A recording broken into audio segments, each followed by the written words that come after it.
For this video demonstration, I'm going to talk to you a little bit about combing and carding wools and the different categories of ages and what we can and can't put together in our lines of wool. So firstly, I just want to demonstrate from this box. This sample of wool I've got here is just some typical style 5 merino fleece, sort of on that super fine edge. Now in this small sample here, which could represent a fleece in the context of classing, you are going to have different staple lengths which come across from shearing alone. So the variations between shearers and their skill level, how the sheep are cutting, the wrinkle, the technique, the training. So you'll know once you're on the table and seeing every fleece, you will then sort of pick up who's shearing what based on some traits coming through what you're seeing on the fleece. So one of those things we're focusing on right here is staple length.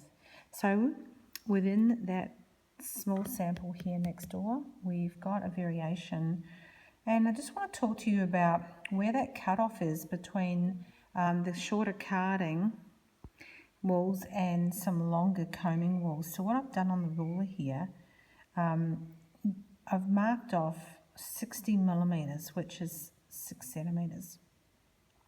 Now you may read somewhere that combing length can be as low as 50 millimeters, but to be safe, prefer 60, because when you see 50 and there's going to be 40 in there, it's just the nature of the variations we have between the fleece and the harvesting of the fleece. So just try and keep 60 in your mind as you cut off, especially for lamb's wool, and I'll talk to you about that in a minute. So what I'm demonstrating here is that we've got some staples in this fleece or this sample that are under our preferred combing length cutoff.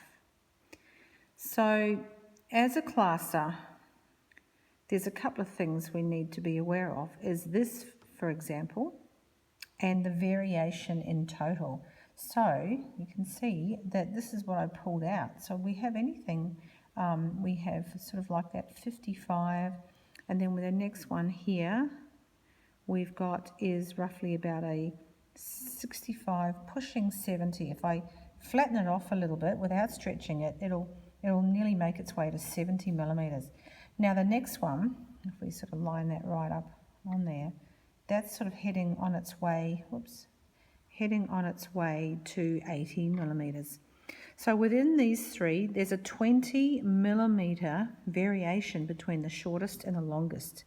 Now for merino, that's getting a little bit out of our variation range for our main lines, especially our top line and especially superfine. Try and keep your superfine variation between 10 mils between the shortest and the longest fleece in that line.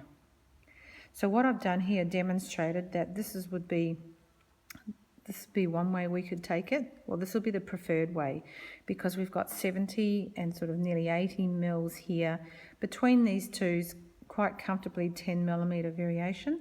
But this one, even though it's 10 millimeters difference from this one, we know now that it's now sub combing length. It's going to be almost a carding length type, which is a totally different process.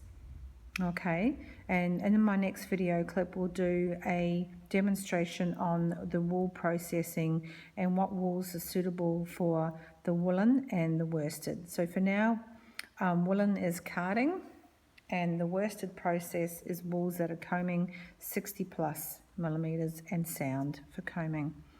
Okay, so in this situation you would pull these ones off and have a short line, and these ones here would be your main line. Okay, so that could be a 3AM and your main line, maybe a bin code 1 or a bin code M for mainline, and 3AM bin code S for short, or if that's really quite a difference, you might opt to take an A off it and call it a double AM to accentuate the length difference that it is now getting into the carding length range. Okay, so that's in the context of using that in the workplace. Okay, so what I've got here, I've got just showing you some prem shorn.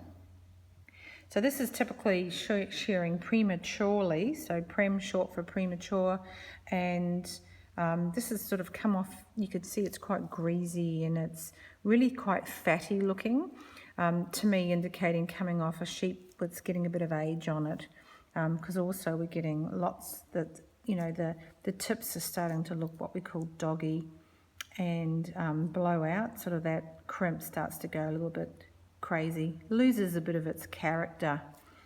Now I've got just showing you a sample here, and you can see how abrupt the tips are usually really quite flat because it hasn't had the full 12 months of growing to create more of a weathered tip.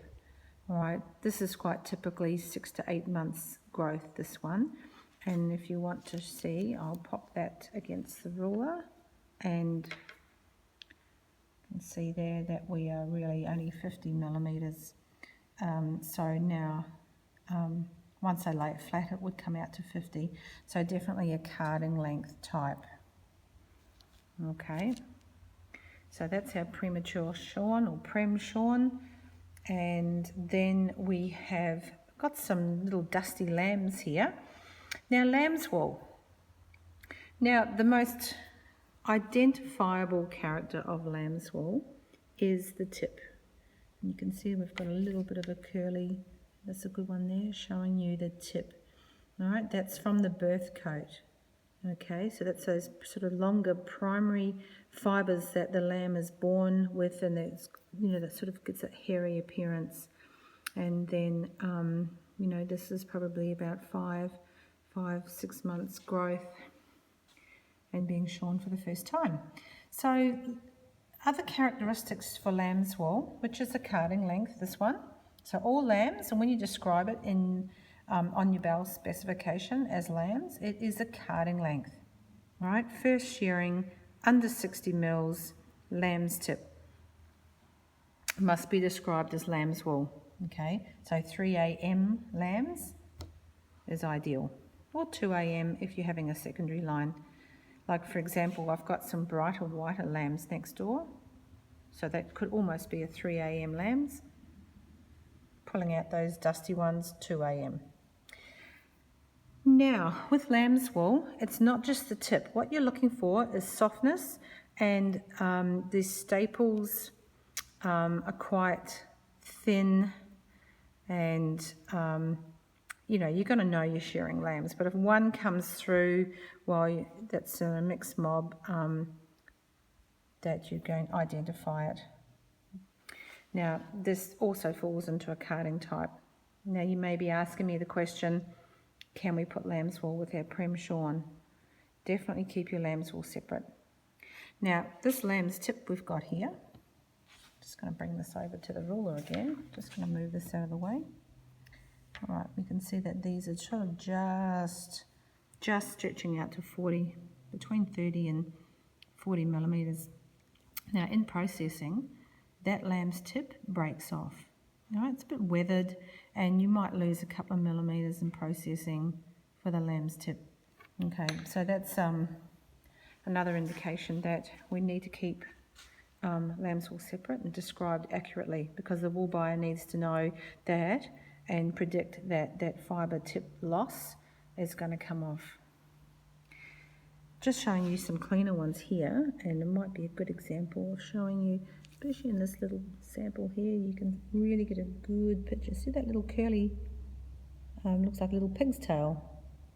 Okay, but not all is as easy to see as that.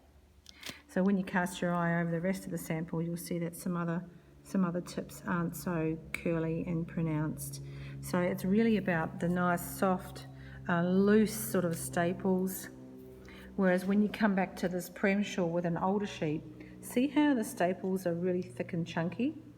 Okay, so they're like big wedges, big blocky wedges, where here, little pencily little noodle-like staples.